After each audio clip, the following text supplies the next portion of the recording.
Hello সবাইকে, baby show with mom page থেকে আপনাদের সবাইকে জানাই শুভ রথযাত্রার অনেক অনেক শুভেচ্ছা।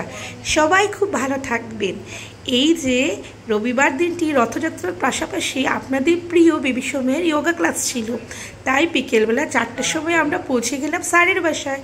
আর এই যে দেখতে পাচ্ছেন সবার প্রিয় বেবি শোম খুব কষ্ট করে যোগা কম্পিটিশন করছে, অর্থাৎ ওদের স্যার ওদের একটা পরীক্ষা নিচ্ছিল কে কত সময় এই ধরনের পজিশনে থাকতে পারে। বেবি শোম এখানে খুব ছোট এবং অনেক দিন বেশি দিন হয়নি ওর, কিন্তু তাও ওই কম্পিটিশন ও চালিয়ে যাচ্ছিল এবং শেষ পর্যন্ত একটি থার্ড প্রাইজ পায়। স্যার ওকে একটি পেন্সিল কাটার উপহার দেন, ফার্স্ট আর সেকেন্ডকে একটি পেন্সিল উপহার দেন।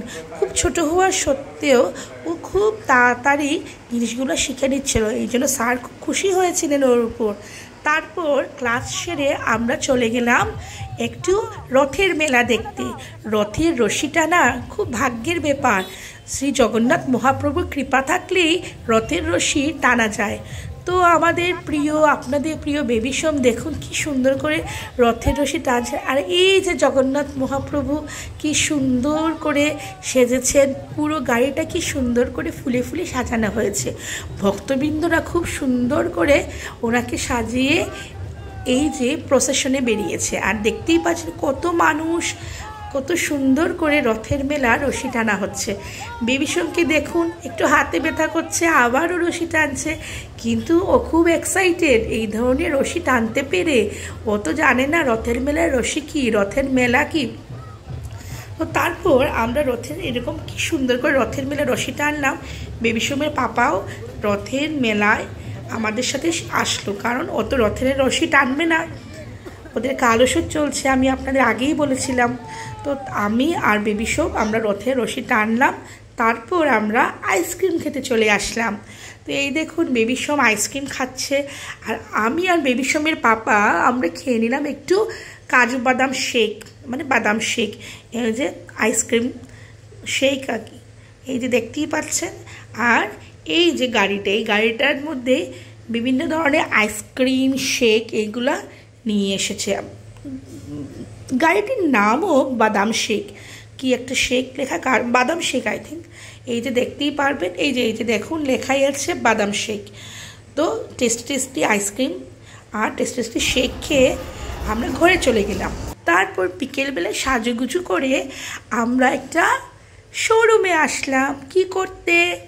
আমরা শোরুমে আসলাম বেবি শোমের পাপার জন্য একটা মোবাইল কিনতে। বেবি শোমের পাপা এদিকে মোবাইল দেখছে, আর বেবি শোম এদিকে দেখুন কি পোজ দিচ্ছে, সব কিছু ঘুরে ঘুরে দেখছে আর পোজ দিচ্ছে। আমাদের ভিডিওগুলো আপনাদের কীরকম লাগে আপনারা জানাবেন। এখন বেবি শোমের স্কুল বন্ধ আর আমারও স্কুল বন্ধ হয়ে গেছে, তাইলে নিত্য নতুন ভিডিওগুলো আপনারা পেয়ে যাবেন।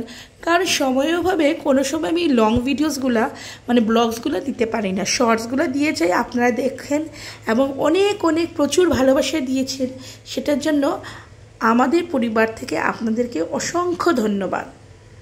আমরা খুবই খুশি আপনারা আমাদেরকে এত ভালোবাসছেন, লাইক কমেন্ট করছেন এবং সাবস্ক্রাইব করছেন। তো এই যে দেখুন, তারপরে আমি আর বেবি শোম একটু ফটো পোস্ট করে নিচ্ছি। দেখতেই পাচ্ছেন আমরা কি সুন্দর করে এখানে সেজে গুজে এসেছি। আর এই যে বেবি শোম সব মোবাইলগুলো দেখছে, কি কোনটা কি, অত খালি মোবাইল দেখছে না, পুরোটা শোরুমেই ও দৌড়ছে। সবাই ওকে ভীষণ ভালোবাসে।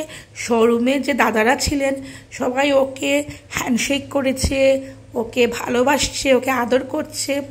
সবাই মোটামুটি ওকে চেনে, এই জন্য ও যেখানে যায় সেখানে ও আদর পায়। আর এই যে দেখুন ও আমাকে নিয়ে যাচ্ছে, আমি মোবাইল কি দেখবো, ওর পিছে যাচ্ছি। ও এই টেলিভিশনের মধ্যে, এই টিভির মধ্যে কি দেখা যাচ্ছে ওইটা আমাকে দেখাচ্ছে, কোনটা ডিয়ার দেখা যাচ্ছে, কোনটা ফ্লাওয়ার্স হচ্ছে, ওইগুলো আমাকে দেখাচ্ছে। তারপর জিজ্ঞেস করছে এইগুলা কি ওইগুলা কি। তো এই দেখুন, আসলে বাচ্চাদের প্রচুর উৎসাহ থাকে, যখন কোনো নতুন জায়গায় ওরা আসে ওরা এক জায়গায় বসে না, আর সেটাই হয়তো স্বাভাবিক ধর্ম। বাচ্চাদের এই জিনিসগুলোই ওদেরকে সবার থেকে আলাদা করে দেয়।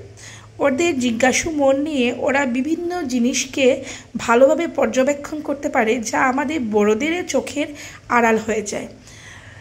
তো বাচ্চা মন নিয়ে এই শিশুটি ও শিশুসুলভ দুষ্টুমিগুলো করছে, দুষ্টুমি বলবো না, ও জিজ্ঞাসু মন নিয়ে ও ঘুরে দেখছে এবং আমাকে জিজ্ঞেস করছে, মানে আমাকে বসতে দিচ্ছে না। যাই হোক, তারপরে আমি একটু বসার সুযোগ পেলাম। এই যে বেবি সোমের পাপা সব জিজ্ঞেস করছে, আর এই যে আমি বসে আছি, আর একটু পিছন দিকে আপনাদের প্রিয় বেবি সোমকেও দেখাচ্ছি। বেবি সোমের পাপা মোবাইলে কি কি ঘাটছে এগুলো দেখে আমাদের লাভ নেই, আমরা তো আমাদের নতুন ফোন নেব এই এক্সাইটমেন্টে বসে আছি। বেবি সোম ওই দৌড়াচ্ছে, এইদিকে দৌড়াচ্ছে, ও ওর মতো করে চলছে। তারপর কিছু সময় পরে আমি বললাম কিছু একটা ফটো পোজ দাও, একটু ডান্স করো তোমার ফেভারিট টেঙ্গেলের। তাহলে ও একটু টেঙ্গে টেঙ্গে ডান্স, যেটা খুব ভাইরাল, সেটা একটু করলো। এটা শর্টস আপনারা পেয়ে যাবেন। খুব ভালোভাবে ডান্স করলো এবং কিছু সময় পরে বলে আর করবো না, আমি এখন চলে যাব। তো শেষ পর্যন্ত আমরা শোরুমের বাইরে এসে যাচ্ছি, আমরা চলে যাব এখন। তাইলে আমরা কি মোবাইল কিনলাম, বেবি সোমের পাপা কি মোবাইল কিনলো, সেটা আপনারা নেক্সট ভিডিওতে পেয়ে যাবেন। ওই দিন কি আমরা হাতে মোবাইল, নিউ মোবাইল নিয়ে বেরোলাম কি না বেরোলাম না, না অন্য দিন কিনবো, যাই হোক সেই ভিডিওটা আপনারা পরে পেয়ে যাবেন।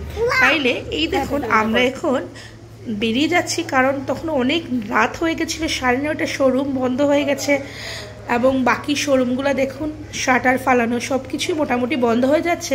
তো আমরা হাতে একটা প্যাকেট নিয়ে সেই প্যাকেটের মধ্যে কী ছিল সেটা একটু গোপনীয়ই থাকলো, পরবর্তী ভিডিওতে আমরা বলবো। এদিকে বেবি সোমের পাপা বলছে তাড়াতাড়ি চলো, বন্ধ হয়ে গেছে। এই দেখুন বেবি সোম দৌড়ে দৌড়ে বেরোচ্ছে, আর পুরোটা শোরুম বন্ধ হয়ে গেছিল। যে আমরা মলে এসেছিলাম সেই মলের বাকি দোকানগুলো বন্ধ, আমাদের মোবাইল শোরুমটি খোলা ছিল। এখন আমরা বেরিয়ে যাচ্ছি। ভিডিওটি আপনাদের কীরকম লাগলো আমাদের জানাবেন। নেক্সট ভিডিওতে আরও ভালো ভালো ব্লগস নিয়ে আসবো, আর সেই গোপন রহস্যটা ফাঁস করবো বেবি সোমের পাপা কী কিনলো। Bye bye.